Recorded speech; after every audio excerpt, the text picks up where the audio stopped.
નમસ્કાર દર્શક મિત્રો, હું છું અજય ભાટિયા અને તમે જોઈ રહ્યા છો ભાટિયા 15 ન્યૂઝ। જોઈએ આજના મુખ્ય સમાચાર।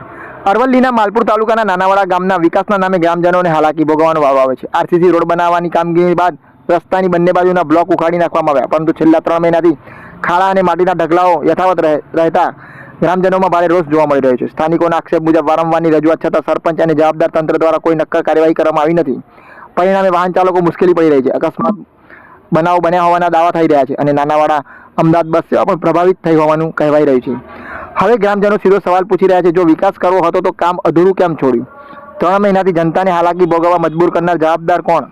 અને તંત્ર હજુ કેટલા અકસ્માતોની રાહ જોઈ રહ્યું છે? વિકાસના દાવા વચ્ચે નાનાવાડાની વાસ્તવિકતા અનેક સવાલો ઊભા કરી રહી છે। હવે લોકો આશ્વાસન નહીં પરંતુ તાત્કાલિક કાર્યવાહીની માંગ કરી રહ્યા છે। જોતા રહો અજય એ ભાટિયા સાથે, ભાટિયા 15 ન્યૂઝ, અરવલ્લી, માલપુર। નાનાવાડા બરોબર, હવે આ રોડ બનાવ્યો છે ત્યારે લગભગ 2 મહિનાથી મારા ઘર આગળ ખાડા ખબોચિયા ભરેલા છે અને કંટાળી રસ્તો સરખો કરતો નથી। રોજના બાઇકો જતા આવતા સ્લીપ કઈ ખાડામાં પડ્યું છે। જાણવા મળ્યું છે કે વર્ષોથી ચાલતી અમદાવાદ નાનાવાડા બસ છેલ્લા 15 દિવસથી બંધ થઈ ગઈ, કારણ શું?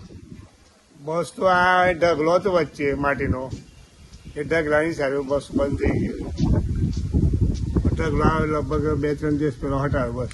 શું આ બાબતે સરપંચને જણાવ્યું તમે? સરપંચને વારંવાર રજૂઆત કરી પણ સરપંચ આપણે 2-3 દિવસ પહેલા ઢગલો હટાવ્યો। મારું નામ શકુબેન, હું નાનાવાડાની રહેવાસી।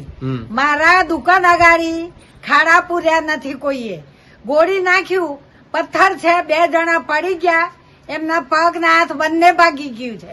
તો પછી હવે મારે શું કરવાનું એનો મને જવાબ આપો, બરોબર?